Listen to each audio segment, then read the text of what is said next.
What's up, children? My name is Kevin King, and I work with the King's Canvas. Do you know what this is? This is a picture of one of my paintings. Have you ever seen the picture before? Do you have any pictures around your home? Maybe that's an old school concept, and maybe you have pictures on your phone or your computer or whatever. But I'm wondering, what do pictures have to do with our story today? I wonder. Let's find out. All right. A book cover tells us a lot about a story. What do you notice about the book cover? I see fish on the cover, and it looks like the fish eye with the reflection on it. I also notice a sticker. Let's see if we can get the light to stop shining. Oh, there we go. I also notice a gold sticker. It says Caldecott Medical. The Caldecott Award is given to the best picture books that are published each year. All right, so I also noticed that this book cover has what's called an end page, all right? It's the page next to the front of the cover, but it's on the back of the front cover, okay? And so the end pages often give us clues and hints about what we're reading. What do you notice about the end page? What do you notice? I'm listening.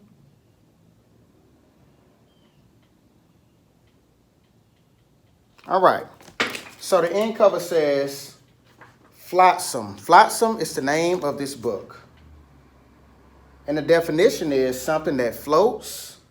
If it floats in the ocean, it may wash up on the beach, where someone may find it and be astonished and share the discovery with someone else, as David Weisner shares it with you. We're about to see what this Flotsam is all about. Flotsam by David Weisner. All right, before we get started, I want to read you the synopsis of the book. Flotsam is a picture book about things that float and may wash ashore. This book is about many of the shores around the world and the things that wash up there for people to find. Have you ever found anything on the shore? I wonder, were you the first to find it, though? Or if the ocean brought it to you from somewhere else. Sometimes as readers, we come across words that are somewhat unique, words that we've never really heard before. Today, one of those words we will learn is flotsam. Say the word with me, flotsam. Okay? You don't know how to spell it? Flotsam. Flotsam. Flotsam. Say flotsam. Flotsam is something that floats. Say it with me. Flotsam is something that floats. We are about to begin reading Flotsam. But before we begin, I want to talk to you about what good readers do. Good readers make connections to what they are reading. When you make a connection to something in this book, you will understand the story better. Another thing good readers do is they share their thoughts and connections with others.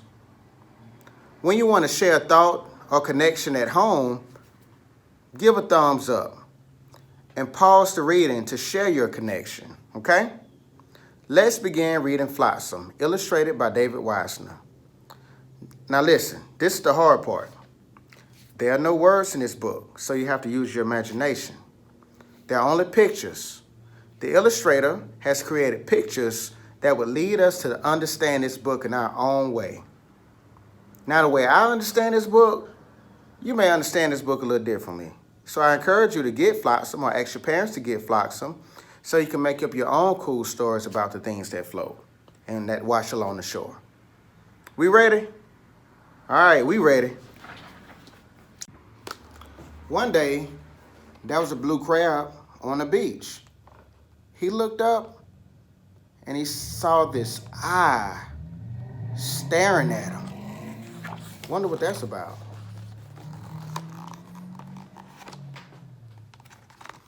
So that was this guy named Timmy. Timmy was on the beach, and Timmy liked to explore things.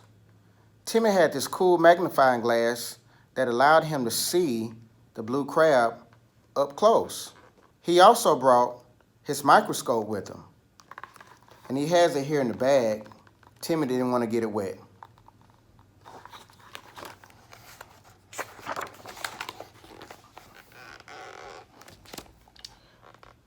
Timmy decided that he wanted to see what type of animals washed up on the shore as he and his family played on the beach.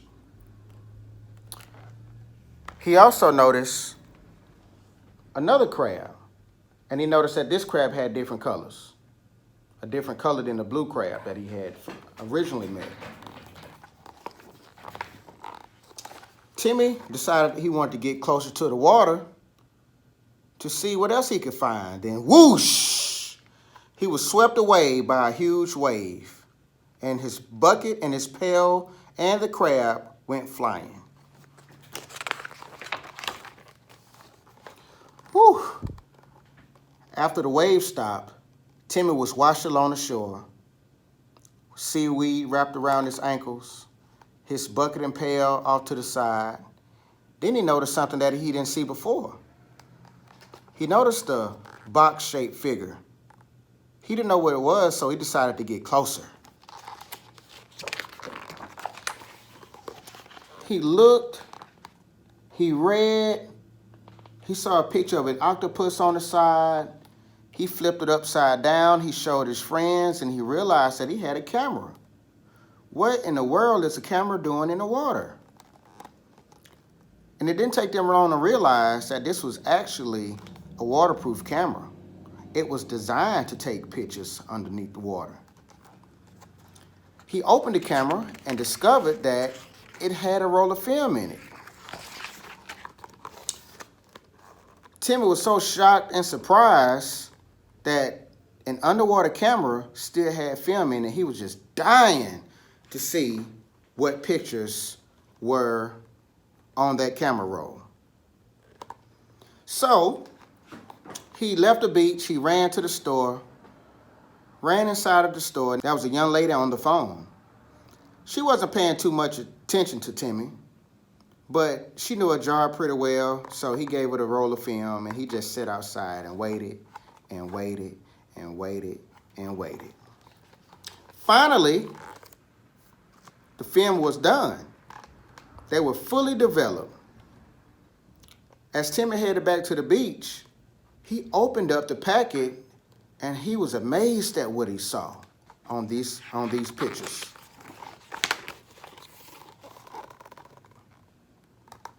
He saw all different sorts of fish swimming in an ocean. He even saw one fish that looked a little bit mechanical, and he had no idea what in the world that was about.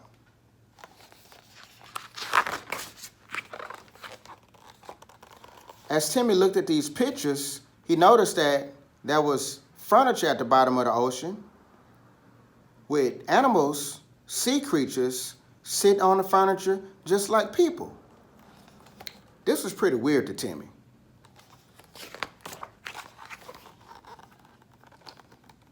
He also noticed that there was this weird-looking hot air balloon that was flying over the water, and it also seemed to be a colony of sea creatures that had their own ecosystem.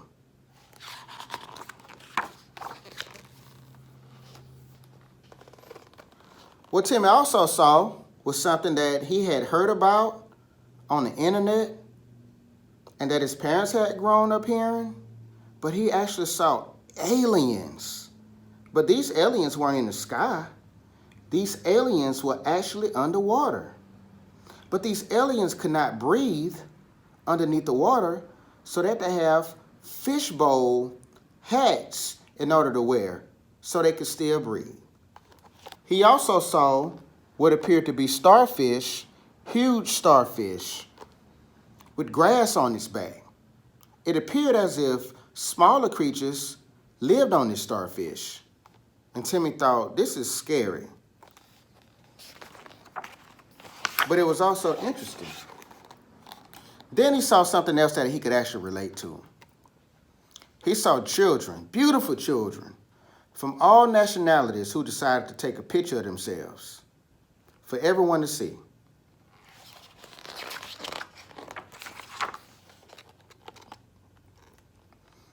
He saw kids from all over the globe. Then he noticed that he wanted to get a closer look because something just seems very, very weird. Within the picture, he saw other children holding up other pictures, and that child holding up another picture. He couldn't see well, so he looked over to his left, and he saw the microscope. And he thought to himself, that'll do it. That'll give me a closer look. So he pulled out his microscope, and he observed the pictures a lot more closely. He saw children from all over the globe. Some pictures were in color, some were in black and white, and it did not take him long to realize that this particular camera with this film had been circulating amongst our ocean for years. Children had been doing this for years.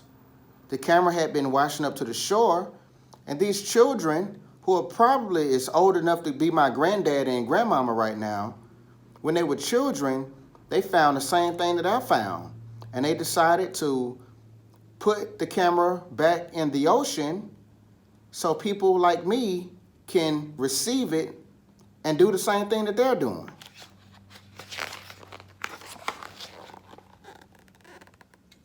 So Timmy said, okay, I'll play along.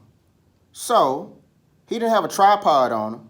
He just managed to leave that at home. So he took his sand bucket, he propped up this camera, he aimed it at himself, and he held up other pictures, and he just started snapping away.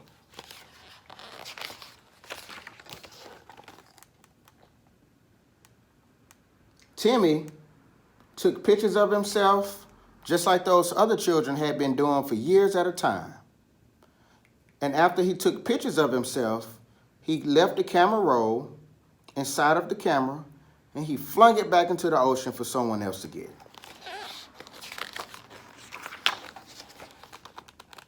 That camera traveled and traveled and traveled. Seahorses even took it to an undisclosed location so someone else can have the opportunity to find it one day. That was this huge underwater colony. It seemed as if, like I said previously, they had their own ecosystem. They even had street lights underneath the water so they can see better. And it seemed like that they were part of this one big conspiracy that allowed children from all over the place to receive this box-looking camera.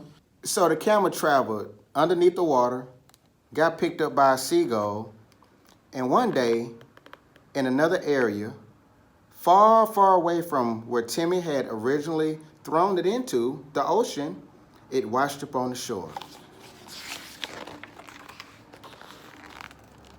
Now, it was a little girl named Rebecca who just so happened to be on the beach at that time because her parents owned the beach home. That's why her parents are nowhere in sight, because the house is right behind Rebecca. And it ended up washing to the shore. What do you think happened after that, little children? You guessed it. She opened it up. She took the camera roll. She got them developed. And she discovered that there were so many children who had already taken pictures with the same camera. She discovered sea creatures, underwater colonies with sophisticated systems that they used to make sure that humans were taken care of and that humans throughout ages connected with one another. The end. So I'm wondering, what was your favorite part of the story? My favorite part of the story is when we got to that page that had all of the little weird sea creatures underwater with the aliens underneath the water with the fish bowls on their head. That's my favorite part, little children. Another connection that I made with the story is how even though we were born where we were born, there are other children across the globe who are just like us that we have the ability to connect with. Some of us like the same food. Some of us play the same games. Some of us have the same struggles. Some of us have friends. We are all connected. And I like the fact that this story points out the connectivity that children have with one another. Reading and listening to a story can be a fun thing to do, but it's even better when you can talk about that story with friends and family. So make sure you talk about this story with your mom and your daddy. Does anyone have any questions that they'd like to share with us? Or a connection that you'd like to share? Now is the time. Now it's time for an activity. I would like to show you this activity. What a beautiful day to soak up the sun. Oh my, I guess I need to get to the top of the stunning flowers. How radiant is the sun? Looks like clouds are fast approaching. The rain is pouring down. Look like it's time for me to get home. Looks like the rain is passing by, but I am going to head out. Whoa! Look at that radiant sun. Let's see what else there's to do. Listen, little children, I had a wonderful time reading with you today, and I look forward to seeing what you will create from your story.